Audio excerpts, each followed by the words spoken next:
Dans l'épisode de Demain nous appartient du mercredi 27 avril 2022, le père d'Aurore, Julie de Bazac, est de passage à Sète.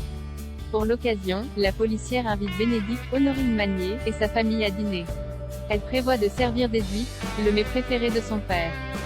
Toutefois, l'idée n'est pas au goût de Brigitte, Catherine Jacob. D'après elle, Aurore devrait mettre les petits plats dans les grands pour accueillir son père et préparer un gigot d'agneau. La policière décline, mais Brigitte insiste. Elle décide même de préparer elle-même le gigot, au cas où la famille aurait toujours faim après le repas proposé par Aurore. Très agacée, Aurore cède. Un peu plus tard, Pierre Jacob, Laurent Olmedo, débarque chez les Daumier et tombe sur Brigitte.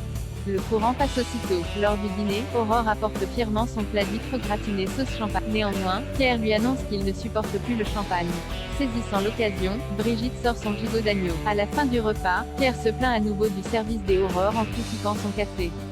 Brigitte lui propose d'ajouter de la chicorée à son mélange, ce qui plaît beaucoup au vieil homme.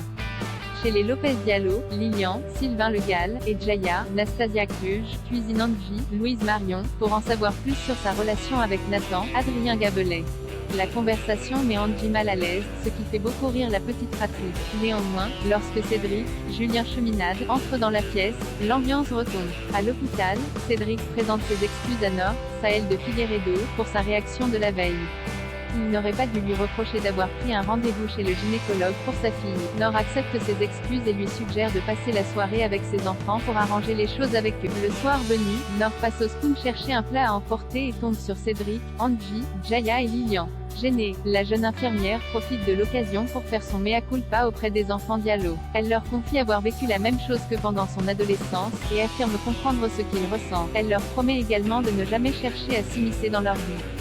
Généreuse, Angie lui propose de rester dit. Nord décline, bien que touchée, Anna est gravement blessée, Ophélie trouve refuge chez Sophie tandis que Ophélie Messi, Solange Fréjean, prend la fuite en canot à moteur, Chloé, Ingrid Chauvin, retrouve Nordine, Youssef Agal, et Alex, Alexandre Brasseur, à l'extérieur du mât. Tous deux n'ont que quelques égratignures.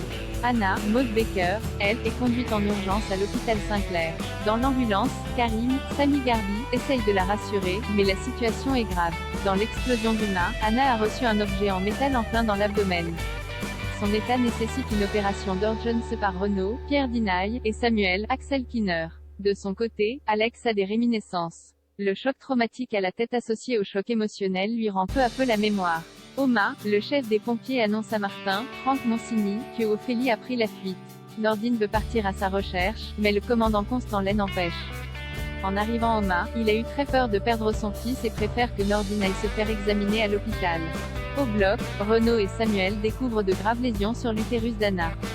Ils n'ont d'autre choix que de suturer massivement, compromettant toute nouvelle grossesse. À la nuit tombée, on sonne à la porte de Sophie Novak, Carole Bianic. Celle-ci s'ouvre sur Ophélie Messi, qui menace l'avocate de son arme avant de lâcher tuer ma dernière chance de mène sortie. Contre toute attente, Sophie prend Ophélie dans ses bras.